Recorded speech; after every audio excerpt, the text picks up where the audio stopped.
Turns out, I guess the Pac-12 is in the same position as the SEC on camps. I don't know. I don't know about them. They voted against it. Yeah. But for us, it is what it is. They come up with the rules. It's our job to follow them. You've been coaching Max Brown for a while now, but did you learn anything about him this spring? I tell you what, I've always thought he's an extreme quarterback with great poise and game management. You know, he never seems to get flustered. He's just got an even temperament about him, and he's one of those guys I think that do a great job of going to the next play. You know, he doesn't let one failure on a play affect him the next 3 or 4, and that's what you want to see from a great quarterback. All right, I'll go ahead and get started. You all ready? Oh, I thought we were. No, I'm going to go ahead. I gave it as long as I could. It was a great Tuesday. Obviously, this is our last shoulder pads practice before the spring game. We'll come back Thursday and have our final shorts practice. It'll be a lot of some of our drill work and kind of the tempo that we go through for our summer player run practices, kind of the organization of that, so our guys can be ready to do practices on their own during the summer. Today, I really thought one thing really stood out to me, and I commend both T and Tyson for what they're doing with the tight ends and how much they're getting them into the game plan, and then the development of the 3 tight ends, just to see how Taylor, Tyler, and Daniel are doing. I looked at when you look at the run period with the play action, hitting those kids down the middle of the field, I was really impressed with what they can do, pushing the ball deep down the middle. Each one brings speed to the game and brings good vertical speed, and they're doing a great job of making it. It made it one of their emphasis coming into spring about getting the ball to the tight end, and I think they're doing a really, really nice job, and it really showed today. I think that was probably the best practice we've had of pushing the ball downfield to the tight ends. With that, I'll answer any questions that you have. Is that something that developed? Did you know in advance that's really what you wanted to do, or have you seen it develop through the spring and said, let's go with that? Yeah, I think it's one of the things as you look at even what Tyson brought from Western Kentucky, and you look what they did with their tight ends. They were a huge staple of that offense, and you know, T and Tyson, I thought, really sat down and did a great job of doing the installation and really putting the tight end as a centerpiece of not only the outside receivers, but that matchup with that big body. It's something that I commend them for, and then I commend the kids, the 3 tight ends, on their performance through spring. I thought it was evident today. I thought Daniel made a couple big plays down the middle of the field, 2 explosion plays there in team runs. So it's good to see those guys show up. It's one of those things, if you're doubling the receivers on the outside, your tight end's got to win down the middle. It's their time, and I think they're doing a really nice job of that, and it's really progressed through camp, and I thought today was definitely the best day for them. Are these the most athletic tight ends you've had? 3 of they, them? they remind me they're not the big physical blocking tight ends, not that they don't want to.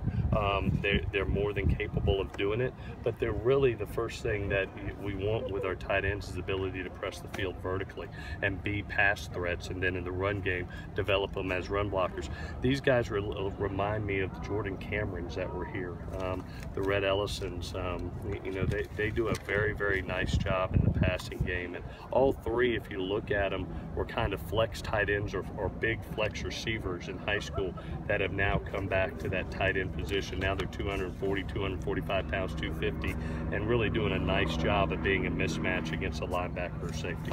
How much does it make Callaway's job harder, the fact that there hasn't been a consistency with that O-line coaching position? I think I can't tell you how proud I am of him, because he's really one of the things that I really told him the other day about it. He's really developing a unit between those guys. So it's the best I've heard them communicate with one another, just standing behind since I've been here. And you know, the toughness and the physicality that he's bringing, as you look at it, when you go back and you look at the film, they have more individual reps than any other group. I mean, they are going constantly, and he is riding them like a good O-line coach should do. And I commend him for the progress that he's made with it. Do we got some more to go? Yes, but he's made huge strides, huge strides. And anytime that you have a change of different O-line coaches, yeah, it puts you behind the 8 ball. But what he's done in this camp, if he continues to do that, we'll be ready for the season with that group. It's an experienced group, and you can tell, especially the ones.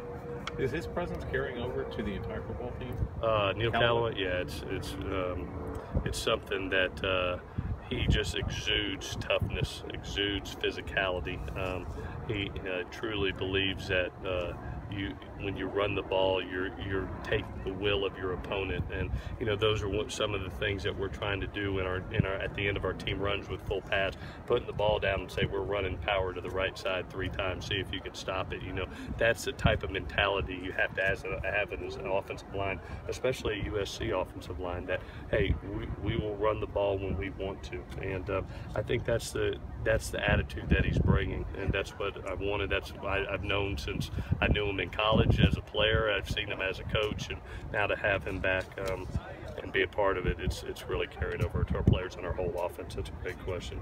How are some of the position battles on the offensive line kind of shaping up? And I tell you what, it's really going good, especially, the tackles are probably further along, really with Zach and Chad, even though Chuma's, having a nice camp. Nate's developing, he should still be in high school right now, but the battles are really going, I think, at the guard position. We're really fortunate to have 4 talented players there with Damian, Vianney, Jordan, and Chris.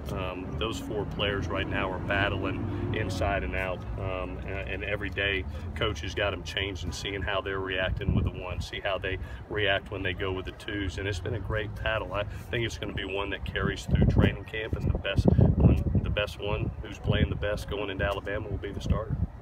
You might have addressed this at the beginning, but are you thinking you're going to make an announcement on the quarterbacks this week? I'm going to let it go through spring. I'm going to let it go through the spring game and then make a decision. If I had to call it right now, I'll just be honest. I don't think there's a huge gap between the quarterbacks right now.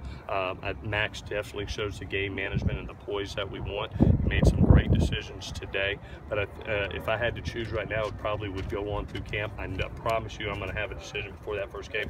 I'm not playing 2 quarterbacks, but I want to take it through the spring game and that atmosphere, see how the guys react to that presence of being on TV and having fans around, and that'll be really our first time really to have that for those kids, and see how they react and then make a good decision from there. But it's my ultimate goal is to be ready for that first game.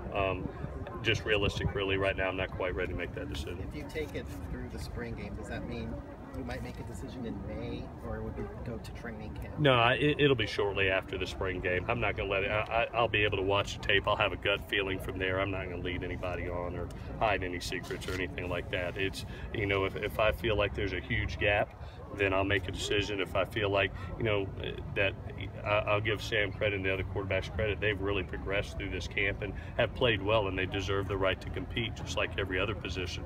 We'll have other positions that are going to be competition because there's new kids coming in. There's guys coming off injury that are going to play major factors. So there'll be other competitions, and the quarterback position is no different. Anything else, guys? All righty, guys. Appreciate it.